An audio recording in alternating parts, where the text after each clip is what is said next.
La planification des rues. Donc, suite au projet particulier urbain, il a fallu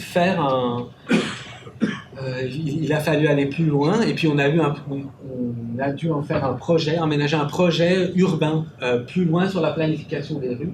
Et donc, en fait, à la division des projets urbains, et notamment Griffintown, on a une méthode où on a d'abord fait des lignes directrices des rues actuellement. Ensuite, c'est-à-dire pour qu'il y ait une unité, parce qu'ensuite chaque rue va être divisée en lots d'aménagement, il faut qu'il y ait une unité. Donc effectivement, on a confié à des designers urbains, des architectes et des ingénieurs le soin de nous peaufiner un projet que vous allez voir. Ensuite, ça a été élaboré par ce même bureau a fait ce qu'on appelle les plans et devis, donc les plans à 50%, donc la géométrie des rues un peu précise. On a fait estimer les coûts. Après, on a fait un autre exercice de est-ce que ces coûts sont bien utilisés. Par exemple, le coût de réaménagement des rues coûte 100 millions de dollars, rien que pour Griffintown. Est-ce que c'est bien, est-ce que tout cet argent est utilisé à bon escient? Donc on a fait un retour sur le projet pour vérifier que le projet valait bien ce qu'il était prévu. Donc ce qui est un peu curieux, c'est que ces éléments-là sont en train d'être faits alors qu'il y a déjà des lots en construction. Donc on n'a pas fini d'établir les lignes directrices que déjà, vous allez le voir en bus, là c'est déjà le chantier un peu partout. Mais voilà, on rattrape un peu les lots parce qu'on est pressé par des agendas, notamment politiques, de réaliser des rues. Et voilà, donc on rattrape un peu, mais aussi, c'est-à-dire qu'on apprend du chantier, donc qui permet aussi de refaire une itération et de revenir là-dessus. C'est-à-dire que ce document, on n'arrive pas à le finir, en fait, une ligne directrice des rues, parce qu'il y a sans cesse des changements. Donc, l'esprit de l'aménagement des rues se concentre autour de ce qu'on appelle l'archipel urbain, autour des rues William et Ottawa, où vous voyez c'est la rencontre de deux grilles qui sont orientées différemment. Cette grille-là, elle est orientée selon le canal de la Chine, et puis celui-là, il est plutôt orienté selon le fleuve. Donc, ça crée une sorte de fragment urbain qu'on appelle l'archipel et qui va être le cœur de Griffintown, dans lequel, je vais vous en parler plus tard, où il y aura des parcs et ce qu'on appelle les rues habitées ou les rues partagées. Donc on a travaillé sur la typologie et la hiérarchie des rues en fonction de la desserte, de la densité piétonne, de la densité voiture, du type d'habitat. On a travaillé aussi sur la création d'îlets apaisés. Alors on s'est rendu compte qu'on faisait un peu la même chose qu'à une échelle tout à fait différente, mais à Barcelone, avec les super IAS. C'est-à-dire qu'en fait, on va faire la même chose et qu'on va créer des espaces où le stationnement sera, disons, difficile d'accès. Et voilà, pour limiter la voiture, puisqu'effectivement, l'ambition de Griffintown est de faire un quartier plutôt vert où où on met l'accent sur les circulations actives, la marche, le vélo et l'autobus. Et les transports, ce qu'on appelle les transports actifs. Il y a tout un travail sur le réseau cyclable, sur tout ce qui est les véhicules en libre-service, tout ce qui est le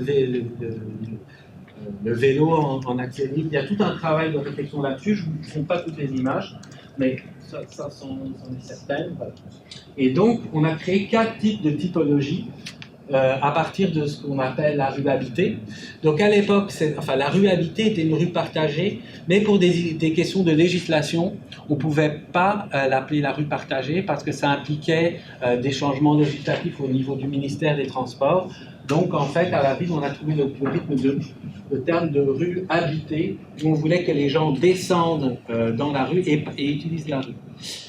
C'est vrai qu'on construit beaucoup d'immeubles résidentiels dont la particularité est d'avoir des étages, ce qu'ils appellent les chalets urbains, qui accueillent une bonne partie de la sociabilité. Et un des enjeux était de vouloir que ces bâtiments n'accaparent pas toute la vie sociale, mais quand même d'offrir des rues avec des plantations et des salons de verdure. Donc cette rue-là, ça c'est la version un peu Rolls-Royce, on va dire, des rues habitées, avec du pavage, avec des bancs, des grands arbres, et elle se décline selon les typologies de rues, en rue apaisée, en rue hybride qui longe l'archipel, et la rue standard au standard de Gruffudd avec de l'asphalte et des dalles en béton. Donc ça c'est une typologie en cours, et la première rue habitée va se construire l'année prochaine. Le mandat a été octroyé et il va se construire. Voilà. Ensuite, donc en fait, on dit beaucoup, il y a eu tout un branding qui s'est fait autour de Griffintown, quartier de l'innovation, parce qu'il y a l'ETS qui a aussi fait son image de marque sur l'innovation. Donc voilà, nous, en fait, en termes d'image urbain, en fait, nous, on a essayé de trouver aussi l'identité. Donc en fait, qui se décline beaucoup en termes de mobilier. Donc en fait, là, vous voyez cette forme-là des bancs, ça va être les bancs qui reprennent un peu la forme de l'archipel. Donc voilà, et qui est décliné, qui va faire plusieurs utilisations. Nous aurions voulu que l'aménagement urbain soit un peu plus écologique au niveau de l'assainissement, tout ça. Ça, c'est une bataille qu'on n'a pas tout à fait gagnée. Voilà, et donc on essaye de faire des rues les plus écologiques possibles. Mais ce n'est pas un écoquartier comme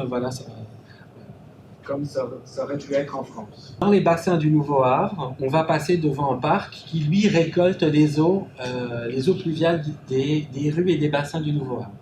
Mais dans le carré des bassins du Nouveau Havre. Dans les rues de Griffintown, ce n'est pas le cas pour le moment, sauf les rues piétonnes qui, elles, vont récolter les eaux de pluie. Parce qu'il y a un enjeu, quand même, de la récolte des eaux de pluie, c'est les sels de déglaçage. En fait, c'est-à-dire qu'ici, l'hiver, en fait, on utilise beaucoup de sel de déglaçage et en fait, c'est pas bon pour les arbres.